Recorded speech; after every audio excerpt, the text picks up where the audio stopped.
أولا أريد أن أقول أننا فخورين بالتوجه ديال بلادنا في إطار التنمية المستدامة، وذلك تبعا للرؤية السديدة ديال جلالة الملك محمد السادس نصره الله، واللي كتمتد من الإنتاج النظيف ديال الطاقة إلى العناية بالبيئة في جميع الجوانب ديالها.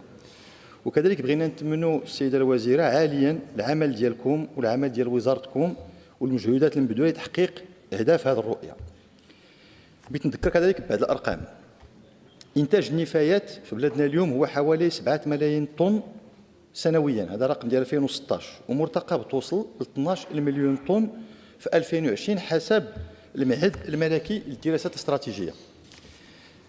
النفايات كذلك السيدة الوزيرة تتفرز 7.5% من الانبعاثات الدفيئة الشاملة، وهي التي تضر بالمناخ واللي كتخلق انحباس حراري وخلق لنا كما عرفتوا هذه المشاكل ديال المطر والفيضانات وما إلى ذلك.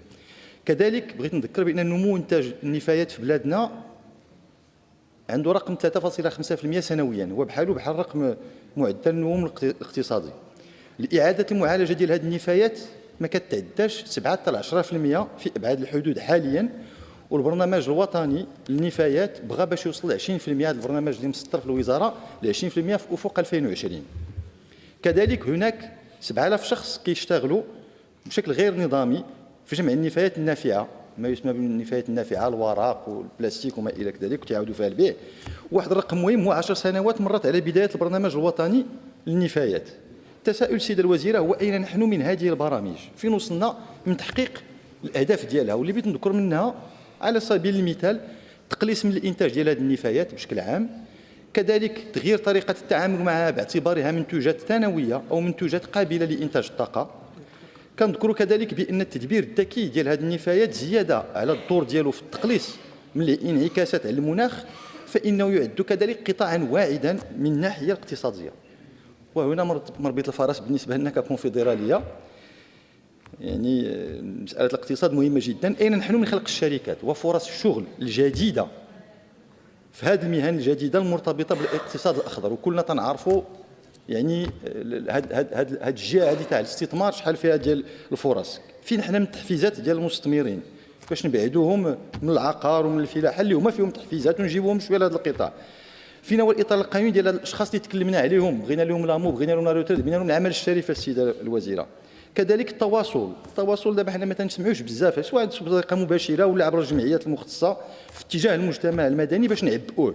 كذلك الشراكه مع الجمعيات المهنيه من اجل حكامه متميزه.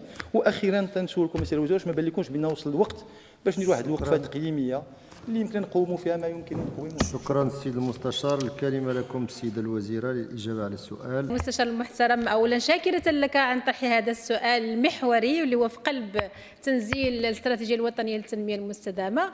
اليوم اذا كان العالم يتنافس حول رهان ما، فهو يتنافس اليوم حول امكانيه وقدره اي دوله على انها ترد من تدوير واعاده تثمين النفايات، لا فالوريزاسيون، تثمين النفايات الى ورش لخلق مناصب الشغل وخلق الثروه. هذا وحنا كنشتغلوا على 3 مستويات. اولا المستوى المؤسساتي، اليوم عندنا اللجنه اللي انتم جزء من يمثلكم راه كيحضروا معنا وكنعقدوها بشكل دوري، اللي هي لجنه التوجيه الاستراتيجي لمنظومات تثمين النفايات. فهذه الحكومه تفعلت بشكل قوي وحددنا 8 ديال النفايات، حصينا النفايات كلهم اللي في بلادنا 8 ديال النفايات، نجيو للجنه ونعرضوهم. الاجراءات كلها اللي كنديروا انها ان شاء الله تفعل عمليا. بدينا غتكونوا كتعرفوا بدينا بتجربه ناجحه هي في الاخر فيها دابا شويه المشاكل كنحلوهم ديال البطاريات.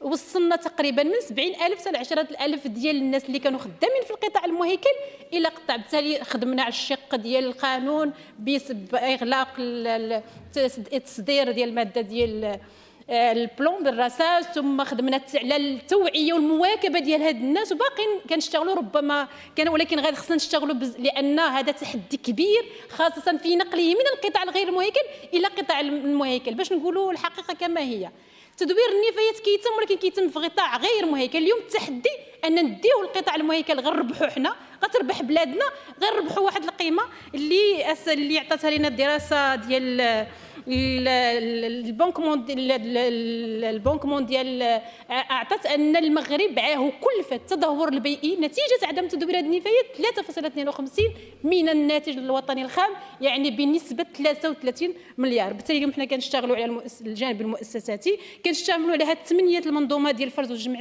اللي هي ديال البطاريات، النفايات البلاستيكيه، ثم نفايات الاجهزه الكهربائيه راه هي الدراسه في اخر فبراير غتكمل ان شاء الله.